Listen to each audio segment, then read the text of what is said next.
Koi gazed out from the hostel window as three girls were dropped off. Each of them stepped out from the front seat of different cars while a man stood by, opening the door for them. They were hugged by the men, who planted gentle kisses on their foreheads.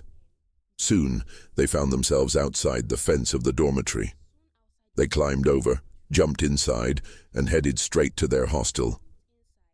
The next day was Saturday, and the girls were scheduled to visit the school salon to get their hair done. It was a large salon with multiple stylists working. However, before any other girl could enter, the three queens had to get their hair done first. They paid the hairstylists extra money to focus solely on them. The entire school waited until they were finished. Only after that could the other girls get their turn. Koi, however, came from a poor background. She attended a prestigious all-girls boarding school only because of a scholarship. She and Guy were the only two girls who won Madame Margaret's prestigious scholarship, which granted them the opportunity to study at St. George's. Her grooming. At St. George's, Koi and her friend Kai avoided extra expenses by making simple weaving styles for each other. They couldn't afford the luxury of the school salon because the pocket money they received from their parents was barely enough. Once they finished doing their hair, they left the lobby and went straight to their hostel to settle down. Meanwhile, Sandra, Jennifer, and Mona Lisa couldn't contain their laughter. "Just look at them ugly monkeys," Sandra sneered. "They don't understand that beauty is money," Jennifer added. Some other students joined in, laughing along with them. At the far end of the dormitory stood their corner, home to the finest beds in all of St. George's. Their space was beautifully decorated with flowers. As they lounged there with their legs crossed, they snacked on milky popcorn and sipped on smoothies. Koi and Kai walked briskly past them, trying to avoid any confrontation. But just as they passed, Kai stumbled and accidentally spilled one of their smoothies. "I'm sorry," she muttered, trembling as she stood before them. "You poor thing," Mona Lisa sneered. "Have you ever even seen a smoothie in your life? You have to pay for it, and it costs 10,000 naira. Koi's mouth fell open in astonishment. "I can't afford that much," she stammered. "If you know you can't afford it, then you better watch where you walk," Mona Lisa snapped.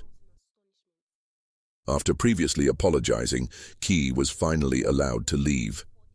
The next day in class, as Koi was engrossed in her studies, Mona Lisa approached her, sparking up a conversation. "You're studying hard, aren't you?" she began. "Yes, of course," Koi replied. Well. We have an outing next. This weekend, if you come along with us, we'll accept you as one of us. Most girls are dying for this opportunity to belong," Mona Lisa said. "But I feel drawn to you out of pity." Koi looked at her in shock and replied, "Party? Are you the only girl in St. George's who doesn't know that the three partying princesses always leave for their parties on Saturdays? Whether the school regulations allow it or not, our parents are influential. And here at St. George's, we make the rules. Even the chief security officer is at our service." Koi nodded in understanding. She had always admired the three girls. They were gorgeous, and their parents were wealthy. "Okay," she finally replied, her voice slightly trembling. That night, Mona Lisa sent one of the students to deliver grilled catfish and a smoothie to Koi's corner. Koi ate it happily, savoring every bite. "So this is what these girls are used to enjoying," she murmured to herself as she licked her fingers after finishing the meal. Mona Lisa's father was a politician, while Sandra and Jennifer's fathers were honorable members of the House of Representatives. That fateful Saturday night was Koi's first time joining them for a party. As she prepared for the night out with the girls, her friend Kai caught up with her after returning from the salon. "Koi, you're getting your hair done at the school salon now?" Kai asked. "Yes," Koi replied. Key's voice was loud and firm. "I thought we agreed to do each other's hair." "Yes, that was before," Koi replied. "Levels have changed, including previous agreements." Kai tried to persuade her. Don't you think becoming friends with these girls is risky? It might get you into trouble. Trouble? Coy scoffed. I've been in this school for over a year now, and the 3 partying princesses have never gotten into trouble. Do you think I'm not using my head? She continued confidently. They are the who's who of this school, above the law. If I join them, I will be above the law too. Left to herself, Kai had no one to help her with her hair anymore. Meanwhile, Coy now got her hair done exclusively alongside the 3 partying princesses. For the first time since entering St. George's prestigious school, she felt like she belonged. Coy, a slim, tall, brown-skinned girl, quickly adapted to their lifestyle. They taught her how to catwalk, speak smoothly, and use body gestures while talking. You need to master these skills, especially since you'll be going out clubbing with us, Mona Lisa instructed.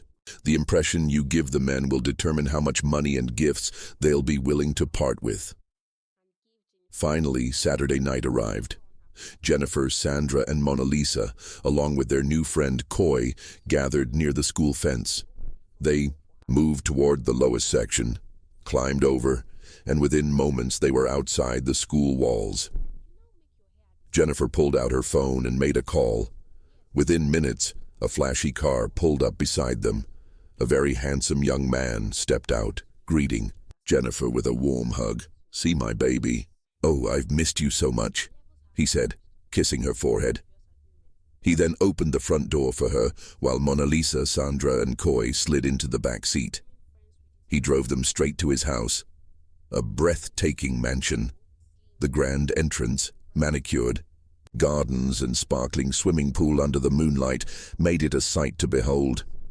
Inside, the luxurious decor, state-of-the-art amenities, and an expansive living area, large enough to host a small party, left Coy in awe.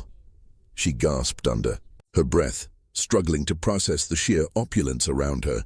The soft music from the DJ combined with the shimmering disco lights added to the dazzling atmosphere. As soon as they stepped inside, Sandra and Mona Lisa rushed off to embrace their boyfriends, E and Chai, leaving Coy standing awkwardly in the sitting room.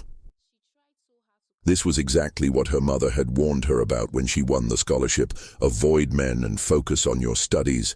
They will only be a distraction. She watched as the 3 girls kissed their boyfriends passionately and shamelessly. "Come on, girl," Mona Lisa teased. "Loosen up a bit. Life isn't all about books. You have to have fun and enjoy yourself." Coy stood there speechless, observing how effortlessly the girls flung themselves at the men. She marveled at the ease with which they kissed and carried on, as a memory of her mother's words echoed in her mind. Her mother's advice echoed in her mind. Keep men at arm's length so that you can become useful to yourself. But as Coy looked at the other girls, she couldn't help but wonder. They have always been free with men, yet none of them have ever gotten pregnant. As she pondered this, a tall, handsome man approached her. His aura was captivating. "Hey, fine angel," he said smoothly. "How are you doing? Can I keep you company?" Coy's heart skipped a beat. "I'm fine, sir. Thank you," she replied nervously. He sat beside her and introduced himself with a warm smile. "My name is Kay," he said. "May I know yours?" "My name is Coy," she replied shyly. "I like you," Kay continued. "You're so beautiful, like an angel." Before she could respond, the other 3 girls returned, holding glasses of whiskey in their hands. "Hey, Coy," they called out. "Hope you're catching on. You didn't take your drink? Holy girl, you need to learn how to be a big girl now." Before the night ended, the girls received a lot of gifts from their boyfriends, clothes, money, and gadgets. Soon they were outside the school fence again. They climbed over and sneaked back into their hostel. Coy, too, was surprised when Kay handed her a brand new iPhone. "Take this phone, my angel," he said, slipping it into her hands. "And also this money. Don't hesitate to call me whenever you need me." Coy was overjoyed. She had never even used an Android phone before, and now she owned an iPhone. She had truly become one of the happening girls of St. George's. Back at school, Coy continued to call Mr. K every day whenever the other girls were out of the hostel. The three partying princesses.